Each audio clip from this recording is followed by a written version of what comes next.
You're giving us some cooler temps we've been begging. Yes, finally, we're going to have a cold front come through heading into election day. It's going to cool off for a day or two, and then we're going to go not quite right back Maybe it'll to get the where ball we were. rolling, though. Yeah, it's going to start to take the edge off of the humidity here in Corpus Christi, but we are going to get warmer behind the front, so just be warned. No surprises here.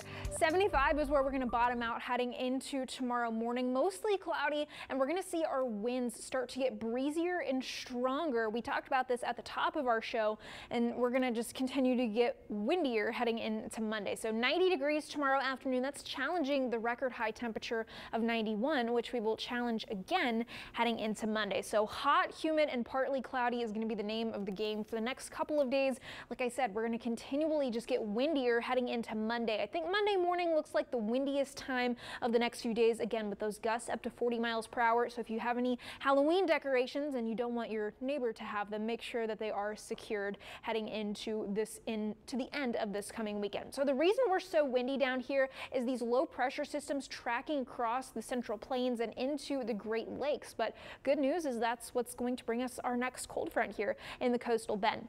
So that's going to come through heading into Tuesday morning, election day. So the timing on this has been about 3 a.m. for some of our northern counties and off the coast as the sun is rising. So that is what we're working with right now. It may still kind of go back and forth in the coming days as we nail that down. But if you are heading out to the polls early on Tuesday morning, just know that some scattered showers are likely, but those I do think are going to clear up heading into Tuesday afternoon. Maybe you're heading home and going to the polls on your way home. You should be okay. It still just may be a little bit gusty behind that front. Now the cooler weather does stay here for a day or two, and we stay in the upper 70s and lower 80s, and then we're back to the middle 80s and more humid heading into later this coming week. So that is as this front joins up with the next frontal system, and then the front with that frontal system. We're just going to see a parade of these fronts coming across now. Hopefully a lot of them get down here, but this one's still a little uncertain on whether it does get here, but it'll have implications on what happens with this feature right here, this low pressure in the tropics. That is Invest 97L. We finally got an Invest name on it.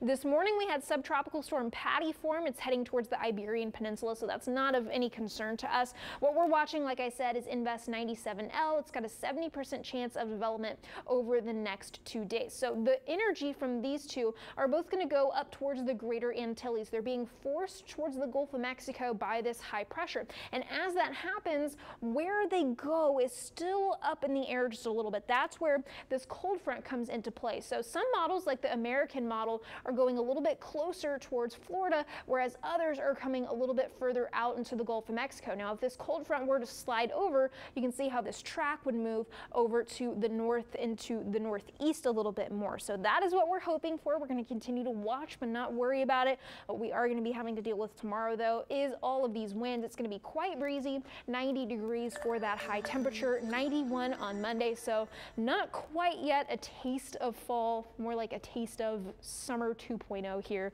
for the first week of November. Maybe a sip of fall. A sip. We'll take it. Yes. Still to come on 3 News.